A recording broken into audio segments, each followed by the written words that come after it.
সালামু আলাইকুম dear students. আজকে আমরা তোমাদের প্রথম অধ্যায়ের 4 নম্বর এবং 5 নম্বর অঙ্কগুলো দেখব। 4 নম্বর অঙ্ক বলা হয়েছে খালি ঘরের সংখ্যা বসাও। এখানে খালি ঘর পূরণ করতে হবে। হ্যাঁ, কিভাবে পূরণ করব আমরা প্রত্যেকটা অঙ্ক ডেফিনেটলি স্পষ্টভাবে শেখার চেষ্টা করব। ওকে, তাহলে আমরা চলে গেলাম আমাদের প্রথম অঙ্কে কি বলছে?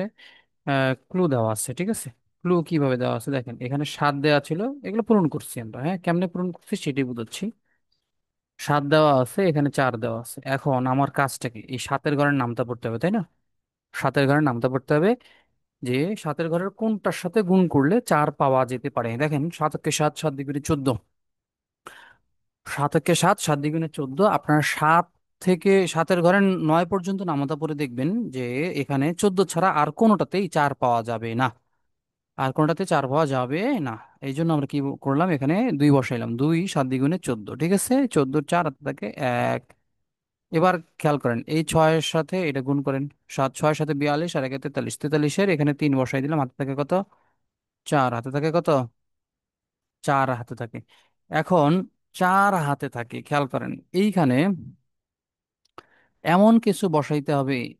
এইখানে এমন কিছু বসাইতে হবে যেন সেটা 30-এর ঘরে যায়, কারণ এখানে 3 দেওয়া আছে এবং 9 খালি ঘর ছিল। 9 কি ছিল? খালি ঘর ছিল। 3 দেওয়া আছে এবং 9 কি ছিল?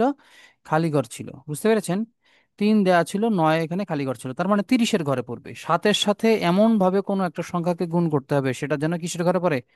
30-এর ঘরে পড়ে, ঠিক আছে। তাহলে 7-এর সাথে আমি যদি 4 গুণ করি, 4 সাথে 28, ঠিক আছে। 4 সাথে 28 হইতে পারতো, 4 সাথে 28 হইতে পারতো। এখন আরেকটা জিনিস এইখানে 28-এর সাথে 4 যোগ করলে কত হইতে পারতো? এখানে 32 হইতে পারতো, ঠিক আছে। তার মানে বলা গেল যে এখানে আমরা 32, 4 দিয়ে গুণ করলে 32 হইতে পারতো, এবং 5 দিয়ে যদি গুণ করি, 5 দিয়ে গুণ করলে কত হইতে পারতো? 5 দিয়ে গুণ করলে 5 সাথে 35। 35-এর সাথে আবার নাকি আমরা 4 যোগ করে দেব। 4 যোগ করলে কত হবে? 39 হবে। এরকম হওয়ার কথা ছিল আর কি, 39 হবে। ওকে, বুঝলাম, এই দুইটার সম্ভাবনা ছিল আর কি। তাহলে আমরা 4 না নিয়ে 5 কেন নিবো? এইটা এর পরের ধাপে চলে যাবো, এর পরের ধাপে পূরণ করে ফেলবো। এখন দেখেন, ধরেন এই ঘরটা আমরা ফাঁকা রাখলাম, আপাতত ফাঁকা রাখলাম, ঠিক আছে। 9-এর সাথে এখন কি করব? 9-এর সাথে এই দুইটা গুণ করে দিব। 9 দ্বিগুণে কত হয়? 18। 18 এখানে ঘর পূরণ করি। 18 8 হাতে থাকে 1, হাতে থাকে কত? 1। এই 9-এর সাথে 6 গুণ করলে 6 9 54, 6 9 54। 54-এর সাথে 1 গুণ করলে কত হয়? 55। 54-এর সাথে 1 গুণ করলে কত হবে? 55 হবে, ঠিক আছে। 54-এর সাথে 1 গুণ করলে কত হবে? 55 হবে। 55-এর 5 বসায় দিয়েছি, হাতে থাকে 5। হাতে থাকে কত? 5। এবার খেয়াল করবেন এখানে তো আমরা 9 বসাইছি। 9 বসাইছি। কেন 9 বসাইছি এর পেছনেও একটা কারণ থাকবে। কেন 9 বসাইছি এর পেছনে একটা কারণ থাকবে অবশ্যই, ঠিক আছে।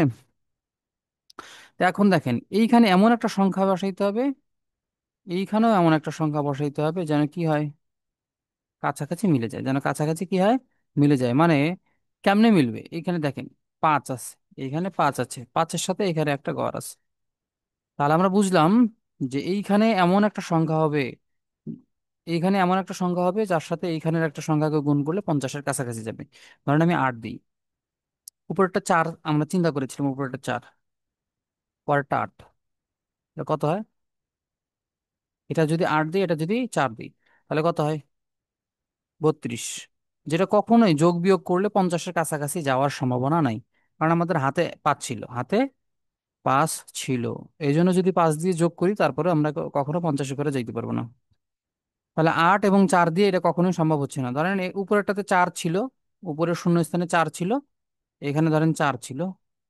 তাহলে এইখানে যদি আমরা একটু 8-এর জায়গায় 9 দিই, তাহলে দেখেন হয় কিনা। 9 দিলে কত হয়? 4 9 36।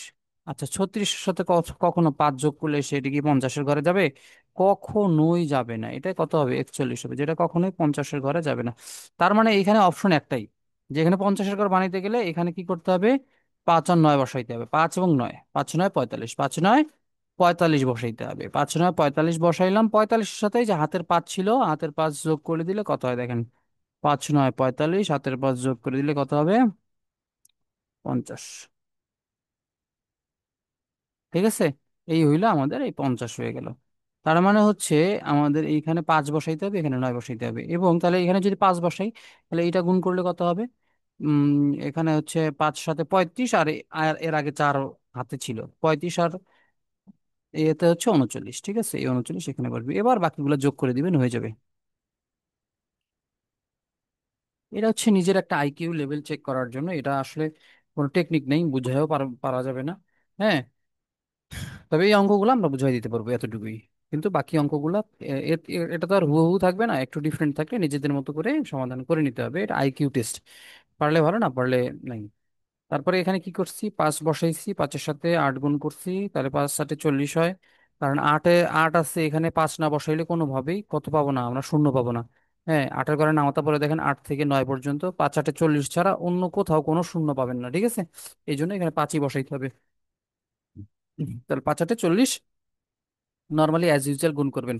তাহলে হাতে থাকে 4, 7-8 = 56, 56 4 60 শূন্য, হাতে থাকে 6, 8 × 72 আর 6 78 বসাই দিলাম। এরপরে এখানে কি করতে হবে, এইখানে বুঝতে হবে যে এখানে যেহেতু 9 আছে, এখানে 9 আছে, এইখানেও দেখেন 9 আছে। তো এই 9 বানাইতে গেলে অবশ্যই এটাকে 1 দিয়ে গুণ করতে হবে, না হলে তো আর কখনো সম্ভব নয়। 9 আছে, এখানেও 9 আছে, তাহলে 9-কে 1 দিয়ে না গুণ করলে কিন্তু এখানে 9 আসবে না। সো এই খালি ঘরটাতে আমাকে কি বসাইতে হবে, 1 বসাইতে হবে। 1 বসায় গুণ করে দিব, 5-একে 5, 7-একে 7, 9-একে 9। ঠিক আছে, তারপরে যোগ করে দিয়ে দিব, শেষ হয়ে গেছে। ওকে, এরপর 3 নম্বরটা যদি আমি বোঝানোর চেষ্টা করি আর কি।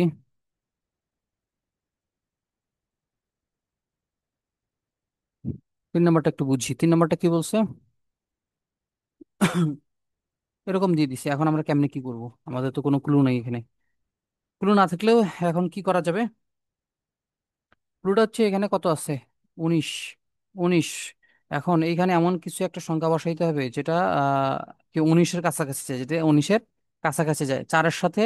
এইখানে এমন একটা সংখ্যা বসাইতে হবে যেটা 19-এর কাছাকাছি যায়। দেখেন, এখানে যদি 4-এর পরিবর্তে যদি আমি 3 বসাইতাম, এখানে কোথায়, যদি আমি এখানে 4-এর পরিবর্তে 3 বসাইতাম, তাহলে কত হয়? 3 × 4 = 12, এখানে 12 হয়ে যেত, এখানে কত হইতো? 12 হইতো, যেটা 19 থেকে অনেক দূরে। কিন্তু যদি আমি 4 বসাই, তাহলে 4 কিন্তু খুবই কাছে হয়ে যায়। 4-4-16 হয়ে যায়, 16 হয়ে যেত। ঠিক আছে, 4 বসাইলে 4-4 কত হয়ে যায়, 16 হয়ে যেত, তাহলে 19-এর অনেক কাছে। কিন্তু যদি এখানে আমি 5 বসাইতাম, 5 বসাইলে 5-4 গুণ করলে কত হয়ে যেত, 20 হয়ে যেত। তার মানে অবশ্যই অবশ্যই এগুলো নেওয়া যাবে না, এগুলো নেওয়া যাবে না। হ্যাঁ, এই ঘরে 3 এবং 5 বসবে না, কারণ কি, এটা 19-এর কাছাকাছি নয়। ঠিক আছে, 20 তো বড় হয়ে গেছে, তাহলে তো কখনোই নেওয়া সম্ভব নয়। আর 3-এর থেকে বেশি অ্যাপ্রোপ্রিয়েট হচ্ছে 4। সো 4 নিতে হবে, হ্যাঁ। 4 নিলাম, 4 নিয়ে দেখেন, এখানে 4 বসাইছে, এখানে তাহলে কত বসাইতে হবে এটা তো আমরা জানি না। এটা আমরা জানি না, কেমনে সম্ভব? কেমনে সম্ভব? এখন সম্ভবটা হচ্ছে উল্টা দিক থেকে চলে আসতে হবে। 4-এর সাথে 4 গুণ করলে কত হয়? 4-এর সাথে 4 গুণ করলে কত হয়? 16 হয়। কিন্তু আছে কত? 19। 16 হয়, কিন্তু আছে কত? 19। এখন কত বাকি থাকে? আমার বাকি থাকতেছে হচ্ছে 3 বাকি থাকে। কত বাকি থাকে? 3 বাকি থাকে। আচ্ছা, এই 3 কোথা থেকে আসছিল? এই 3 আগের ঘরের হাতে থেকে হাতে ছিল 3, সেই 3 এখানে এসে যোগ হয়েছে, তাই না? এখন এইখানে হাতে যে 3 ছিল, এইটা বানাইতে গেলে কেমনে কি করতে হবে? দেখেন, 4-8 কত হয়? 32। 4-8 কত হয়? 32 হয়। 4-8 32 হয়। ক্লিয়ার? 4-8 32, আর 3-এ 35। সরি, 4-8 32। 32, আর ওইখানে কিন্তু 3 হাতে ছিল। 4-8 32, আর কত হাতে ছিল? 3 হাতে ছিল, বুঝতে পেরেছেন?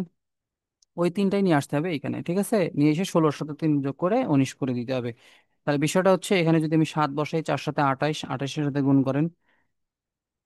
4-7 28, 28-এ 8 হাতে হাতে থাকে 2, 4-8 32, 32-এ 2 34, 4 হাতে থাকে 2, হাতে থাকে 3, 4-4-এ 16, আর 3-এ 19। এরপরে এখানে 7 বসাইছি, 7-এর সাথে বাকিগুলো তো হয়ে গেল, 7-এর সাথে 7 গুণ করলে 7-7 49, 7-এর সাথে 8 গুণ করলে 7-8 56। ঠিক আছে, 56, আর হাতের আগের 4 ছিল, ওই 4-এর সাথে 56 যোগ করলে হচ্ছে 50, 60। 60 শূন্য, হাতে থাকে 6, 4-7 28, আর 6 হচ্ছে 34 বসাই দিলাম, এরপরে যোগ করে দিয়ে দিব। ঠিক আছে, তাহলে এইভাবে অঙ্কগুলো করতে হবে। যদিও এটা একটু কঠিন, আইকিউ টাইপের প্রশ্ন, বুঝলে ভালো, না বুঝলে এটা নিয়ে টেনশন করার কিছু নেই। পরীক্ষাতে তেমন একটা আসেও না। আমরা 5 নম্বরে চলে যাবো, হ্যাঁ।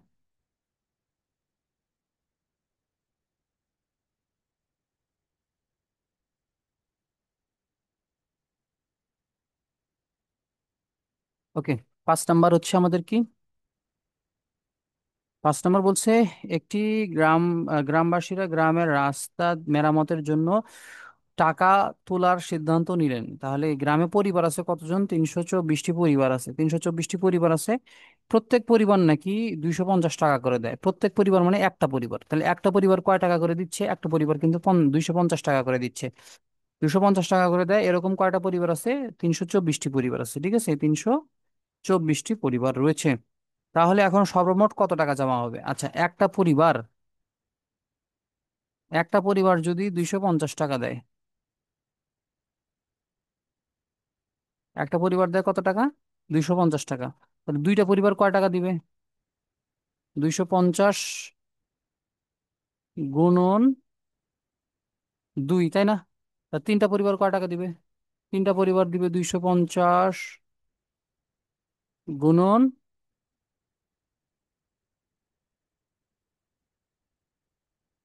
3। তিনটা পরিবার কত টাকা দিবে? 250 গুণন 3। তাহলে এরকম যদি আমরা বলি 324টি পরিবার কয় টাকা দিবে? 324টি পরিবার টাকা দিবে হচ্ছে কত টাকা? 324 গুণন 250 টাকা। ঠিক আছে, তাহলে বুঝলাম যে একটা পরিবার যা টাকা দিবে, 324টা পরিবার 324 গুণ টাকা দিবে, মানে 324 গুণন 250। তাহলে এটাই ক্যালকুলেশন করলে হয়ে যাবে, 324 গুণন 250 যেটা টাকা হয় সেটাই হচ্ছে আমাদের উত্তর। অঙ্ক দেখে তুলে সুন্দর মতো করে ফেলবেন।